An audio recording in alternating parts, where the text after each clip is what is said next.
ಆಚಿ ಮಸಾಲ. ಎಂತ ಅಡಿಗೆಯ ರುಚಿಯಾಗೋ ರಹಸ್ಯವು 20 ರೂಪಾಯಿ. ತುಂಗಭದ್ರಾ ನದಿಗೆ ನೀರು ಹರಿಸುವಂತೆ ಆಗ್ರಹಿಸಿ ಹೊಸಪೇಟೆಯಲ್ಲಿ ರೈತರು ಪ್ರತಿಭಟನೆಯನ್ನು ನಡೆಸಿದ್ದಾರೆ. ಟಿಬಿ ಬೋರ್ಡ್ ಕಚೇರಿ ಎದುರು ರೈತರು ಧರಣಿ ನಡೆಸಿದ್ದು ಹೋರಾಟಕ್ಕೆ ಸಿಂಧನೂರು ಶಾಸಕ ಹಂಪನಗೌಡ ಭಾದರ್ಲಿ ಸಾಥ್ ನೀಡಿದ್ದಾರೆ. ಅಧಿವೇಶನ ನಡೀತಾ ಇದ್ರೂ ರೈತರ ಹೋರಾಟದಲ್ಲಿ ಭಾಗವಹಿಸಿದ ಶಾಸಕ ಭಾದರ್ಲಿ ನಿಯಮದ ಪ್ರಕಾರವಾಗಿ ತುಂಗಭದ್ರಾ ನದಿಗೆ ನೀರು ಹರಿಸೋದು ಅಗತ್ಯ ಅಂತ ಹೇಳಿದ್ದಾರೆ.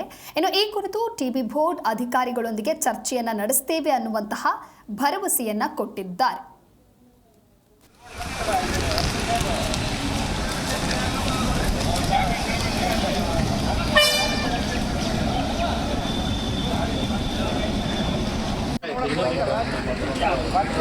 ಬರ್ರಿ ಜಲ್ದಿ ಬರ್ರಿ ಅಣ್ಣ ನೀನು ಫೋಟೋ ಹಾಕಿ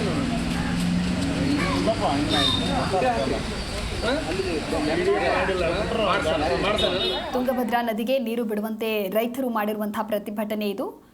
ಟಿಬಿ ಬೋರ್ಡ್ ಕಚೇರಿ ಎದುರು ರೈತರಿಂದ ಧರಣಿ ನಡೆಸಿದ್ದಾರೆ. ದೃಶ್ಯದಲ್ಲಿ ನೀವು ಗಮನಿಸ್ತಾ ಇರಬಹುದು. ಅಂದರೆ ಅಡಿಗೆ ಮಾಡೋದ್ರ ಮೂಲಕ ಅಲ್ಲೇ ನಿಂತು ಧರಣಿಯನ್ನ ಮಾಡೋದಕ್ಕೆ ಮುಂದಾಗಿದ್ದಾರೆ. ಸಿಂಧನೂರು ಶಾಸಕರಾದಂತಹ ಹಂಪನಗೌಡ ಭಾದರ್ಲಿ ಕೂಡ ಇವರ ಹೋರಾಟಕ್ಕೆ ಸಾಥ್ ಕೊಟ್ಟಿದ್ದಾರೆ.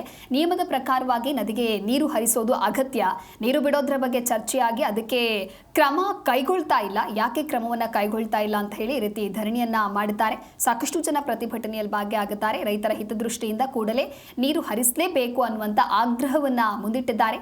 ಟಿಬಿ ಬೋರ್ಡ್ ಅಧಿಕಾರಿಗಳೊಂದಿಗೆ ಚರ್ಚೆಯನ್ನ ಮಾಡ್ತೇವೆ ಅನ್ನುವಂಥ ಭರವಸೆ ನೀಡಲಾಗಿದೆ. ಜಲ್ದಿ ಬರ್ರಿ ಅಣ್ಣ ನೀನು ಫೋಟೋ ಹಾಕಿ